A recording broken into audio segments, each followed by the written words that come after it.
With freedom of speech effectively abolished, the rule of law absent, and the internet almost completely shut down, how much longer can Russians endure the regime?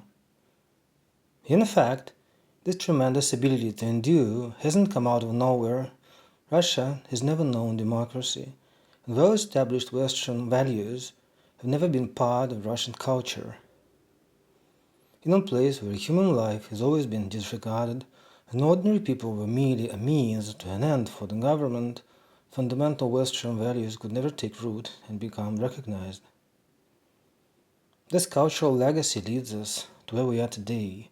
The Russians are simply incapable of expressing their stance, not even because they have none in most cases, but simply because enduring is part of their culture. This pattern can be recognized at all levels of their society, from relationships between the employer and the employee and up to the government itself. The Tsar is at the top with his lackeys down the chain. It may seem inexplicable and absolutely absurd, but ordinary Russians have always admired the strong hand of their ruler, even if that meant enduring all sorts of artificially created hardships imposed by that very ruler, including the death penalty. I once read the reminiscences of a prisoner from one of Stalin's gulags, concentration camps, who wrote that the prisoners, upon hearing of Stalin's death, cried, "Stalin, a deeply immoral criminal by any reasonable standard, came to embody the motherland to the people thanks to massive propaganda and generational brainwashing. This personalization and conflation of a ruler with the essence of a country is nothing more than a cultural phenomenon deeply ingrained in the worldview of ordinary Russians. To this day, Stalin, the mass murderer of his own people, is considered a great hero. Some still refuse to believe, in defiance of all facts, that he was personally responsible for the deaths of millions of people. Brutal strength is the only thing deeply admired by Russians. They have always admired strength and its expression at all levels and in every shape or form, from mythical heroes and strongmen to all sorts of athletes and wrestlers, and on up to the highest level in the person of their rulers. Not without precedents, of course.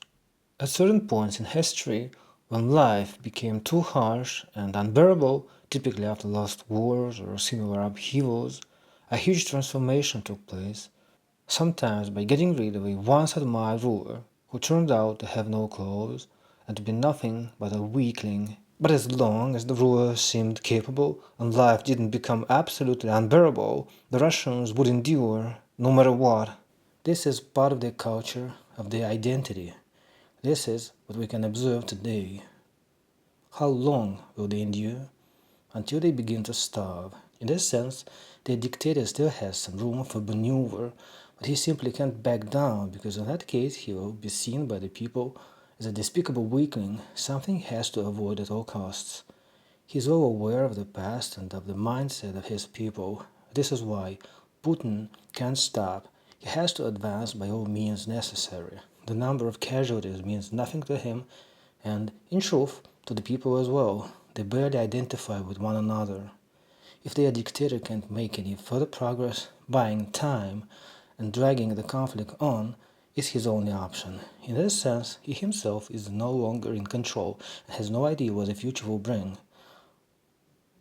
What was originally expected to be a 3-day operation to take Kiev has instead become a complete disaster. Playing along and looking for an opportunity is his only hope. Any sort of subterfuge is allowed except backing down. Will the Russians ever be able to catch up culturally with the rest of civilization? Obviously, this is a tough question. No one can foretell the future, but it seems reasonable to me to expect that as long as today's Russia, the remnant of the once great empire, retains its vast territory, nothing is going to change.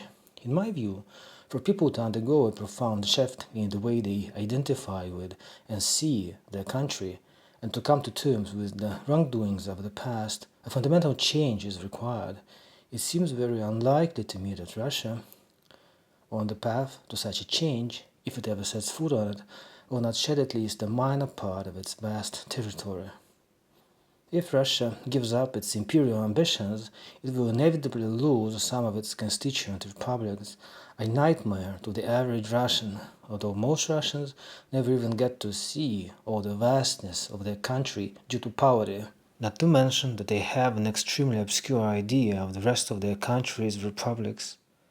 Many wouldn't even readily recognize and consider, say, Tatarstan a completely different country, although it's just a distant republic deep inside Russia, where the majority of the population consists of the indigenous Tatar people. Not to mention that, for the average ethnic Russian, the other peoples representing different ethnic groups within Russia are not considered real Russians. Their cultures, as well as their languages, are blatantly disrespected. But still, as I just mentioned, paradoxically, in the worldview of the average Russian, the vast territory of the motherland, no matter how underdeveloped and God-forsaken it remains to this day, should stay part of Russia at all costs. The explanation is quite simple. In their minds, greatness has to do with size, not with technical progress, quality of life, infrastructure, freedom, and other things that are obvious to people from Western countries. Again, this deep-seated backwardness is a cultural phenomenon and the remnant of the imperialistic mind. No matter that, to the average Russian, the size of the country is of no practical value. First and foremost, it's a symbol, a marker of greatness, something a Russian can point to on the map for any foreigner, the ultimate argument for the greatness of Russia. The map serves this purpose exceptionally well. It doesn't tell us anything whatsoever about how well maintained this vast territory is, or how good the lives of its inhabitants are. All it reflects is sheer size, and Russians will make full use of that. Such is their national worldview, a kind of psychological trauma resulting from the failures of the past, which dictates the necessity to yap about non-existent and self-styled greatness to convince, if not the audience, then themselves. Here also lies the reason why any territorial expansion is widely appreciated in Russia by any means, even obviously criminal ones. It relates so deeply to the average Russian soul that the ruler is placed on a pedestal right away, no matter how bad life may have become along the way. A blind eye can be turned to any other mishaps of the leader. Territory is above all, and stealing a new chunk of land in broad daylight and waging war relate to the national character more than anything else, a kind of universal indulgence granted to the failed government. This symbolic growth is part of national pride, and, in this sense, as long as today's Russia remains as it is, it's a constant threat to its neighboring countries. In the end, to the Russians, it's not about how good their lives are, they don't really care. It's about getting in the way of their neighbors on their path to a better life and turning those better lives into ruins. This is something that has become a national idea. Anyway, will the Russians ever renounce it? Will they ever catch up with the rest of the civilized world?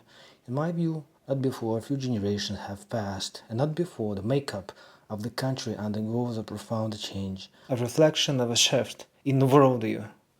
Whether this change could be the result of internal unrest followed by an implosion after a lost war, or whether it will be forced upon the country for other reasons, remains an open question.